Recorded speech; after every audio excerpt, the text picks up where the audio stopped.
Have you ever wondered how much your lifestyle actually costs and whether you can retire comfortably? Here's the fastest way to figure that out. So a little while ago, I got this DM on Instagram asking me, how do you know what your lifestyle expenses are or should be? I wanted to answer it by uploading a short video to this website called youtube.com. It's going to be super short, hopefully easy peasy, and I'm including some visuals here for you to see. I'm going to be following a spreadsheet. First of all, let's jump right into it. You need to budget for today. That's how we figure it out first. We need to budget for today. This is what you're seeing here is the free spreadsheet that I used still to this day. Down in the description, feel free to steal it. It's free. Go ahead, sign up, take it, and it's yours. So yeah, there's a spreadsheet. First thing we need to do to the spreadsheet is you'll notice all the green tabs. These are the only ones you're allowed to touch here and change.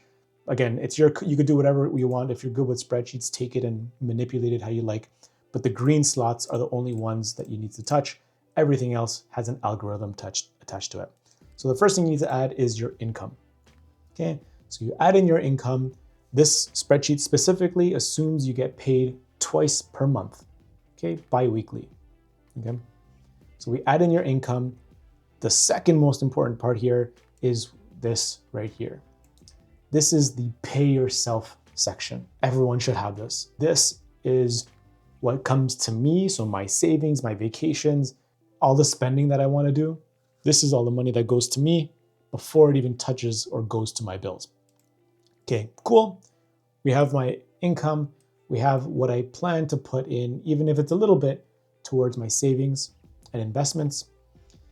Add in all my expenses. Again, I added in some generic expenses here that most people will have. So your mortgage, your rent, your groceries, car insurance, your utility bills. These are what you should consider as your needs, right? These are like, you can't live without these. And then if you scroll down a little bit more, you'll see all the wants. These are the ones that like, yeah, it'll suck if I stop watching Netflix, but I won't die if I stop watching Netflix. I might die if I stopped eating. So you weigh out your stuff. Cool.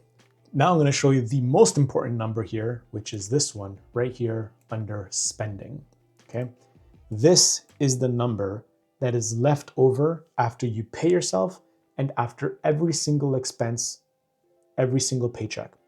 So if my paycheck, for example, right here is $2,500, and I get $1,900 after taxes, then after all my expenses, after I pay myself, I am left with $126.33 every single paycheck. Okay. If this number is in the negative, either you have to cut your expenses or increase your income, or do both. If you're in the positive, congrats.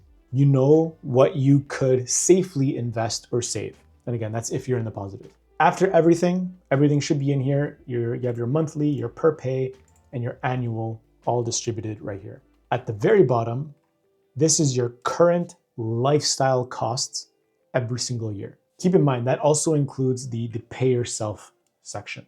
Very important. Now, this is the part where you ask yourself some very tough questions. Are you content with your current lifestyle?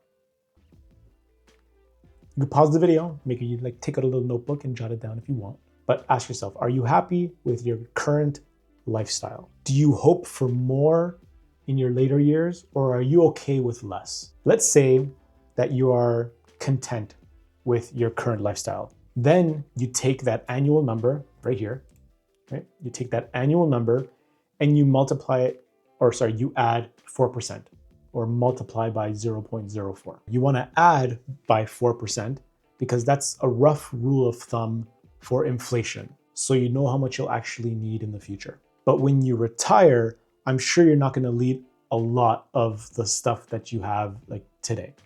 If you do, then you might want to consider increasing how much you're investing for the future. Again, maybe you don't need, mortgage. Maybe your house is paid off.